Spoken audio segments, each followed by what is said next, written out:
Magandang umaga sa inyong lahat. Ako nga po pala si John Benedict Acapulco na nagmula sa Pangkat Bernoulli.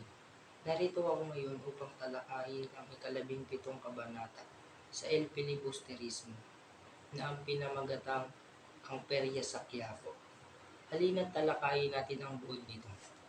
Maganda ang gabi, ang perya ay punong-puno ng panonoorin at manonood. Ang 12 galing sa bahay ni Quiroga ay patungo sa kubol ni Mr. Leeds. Tuwang-tuwa si Padre Camora sa dami ng magagandang dalagang nakikita, lalo na nang makasalubong si Paulita, na kasama ni na Isagani at Doña Victorina. Punyales, kailan pa ako magiging kura sa Quiapo? Anang makamundong praile, kinurot sa tiyan si Benzay. Si Isagani na may inis sa bawat tumititig kay Paulita. May pinasok na tindahan ng mga tao-tauhang kawi ang pangkat ni na Padre Camora. Nagawigan sila-sila. Ang isa raw ay kahawig ni Benzay, ang isa naman daw ay kahawig daw ni Padre Camora. Marami ang lilok na anyong praile. May isang kwadrong tanso ng babaeng pisak ang mata, gula-gulanit ang damit, nakalupasay at namimirinsa ng lumang damit. Ayon kay Padre Camora ay isang hangal ang umisip ng larawang iyon. Sumagot si Benzay na iyon ay ayon sa pamagat, La Prensa Pilipina o prinsang ginagamit sa Pilipinas. Isa namang kwadro ay naglalarawan ng isang lalaking nakagapos ang mga kamay at tinuturuan ng mga gwardya sibil. Pamagat ang bayan na Abaca, pinagtawanan din nila ito. May nakitang larawan na kahawig si Simon. Hinanap nila ang mag-aalahas. Wala ito. Ayon kay Padre Camoray, natakot na baka pagbayarin nila sa pagpasok sa paglabas ni Mr. Leeds. Ani naman ni Benzay, baka natakot na matuklasan natin ang lihim ng kanyang kaibigang si Mr. Leeds. Makikita ninyo ang lahat ay sa salamin lang. Halina't dumako naman tayo sa tauhan ng kabanatang ito. Quiroga, ang may-ari ng bahay kung saan nanggaling ang 12 tao. 12 tao, kabilang si Padre Camora at Benzay sa kanila. Sila ang nasa sentro ng pangyayari sa kabanata. Padre Camora, isang pari na malinaw na nasisiyahan sa kagandahan ng mga kababaihan. Nagpapakita ito ng kanyang kawalang respeto sa kababaihan.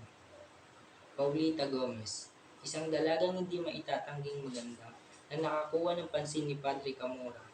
Doña Victorina, ang tiya ni Paulita Gomez sa konteksto ng kabanata, hindi niya pinapansin ang kawalang respeto ni Padre Camora kay Paulita. Isagani, ang nobyo ni Paulita Gomez na nababahala sa mga titig na ibinabato sa kanyang kasintahan. Mr. Leeds, ang may-ari ng kubol na nais puntahan ng 12 tao. Siya ay isang mahalagang karakter na hindi direktang nabanggit sa kabanata. Benzay, kasama sa grupo ng 12 tao at nagbigay ng kanyang opinyon, hingil kay Simon.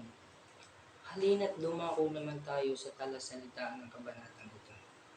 Peryahan, isang lugar na maraming mga laro at tindahan.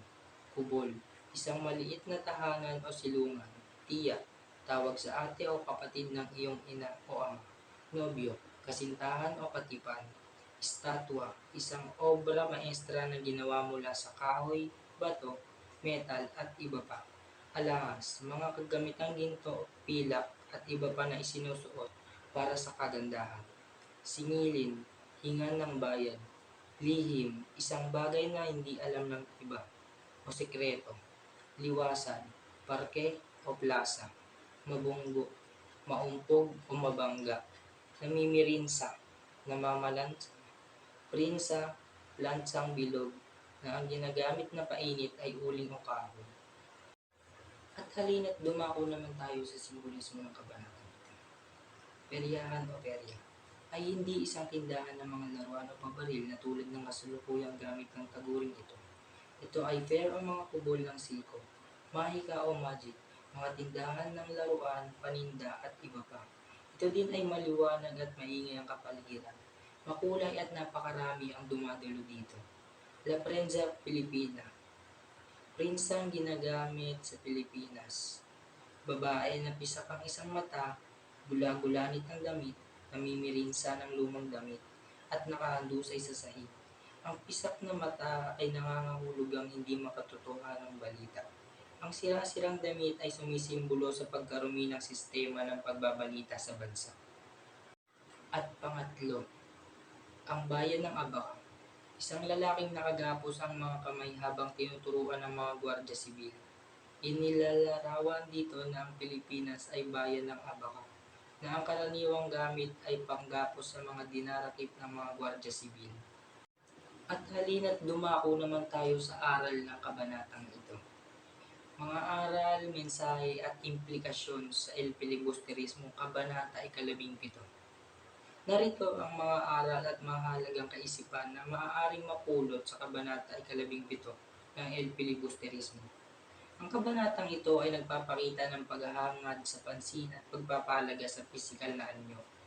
Ginagamit ni Padre Camora ang kanyang posisyon upang makuha ang kanyang nais at maging mapang-abuso sa kanyang kapangyarihan. Sa kabilang banda, ipinapakita rin dito ang pagmamahal at proteksyon ni Isagani sa kanyang kasintahan. Higit sa lahat, ang kabanata ay nagpapakita ng mga mukha ng lipunan na may iba't ibang intensyon at pagtatago ng mga lihim. At ang aral na maaaring makuha mula sa kabanatang ito ay ang kahalagahan ng paggalang sa kapwa at sa sarili, at ang pag-iingat sa paggamit ng kapangyarihan. Dapat tayong maging mapanuri sa ating lipunan at maging mulat sa mga nagaganap sa ating kapaligiran. At dumako naman tayo sa trivia ng kabanatang ito. Trivia. Alam mo ba na ang perya ay isang tango sa natatanging lugar ng mga karnabal sa kultura at lipunan ng Pilipinas?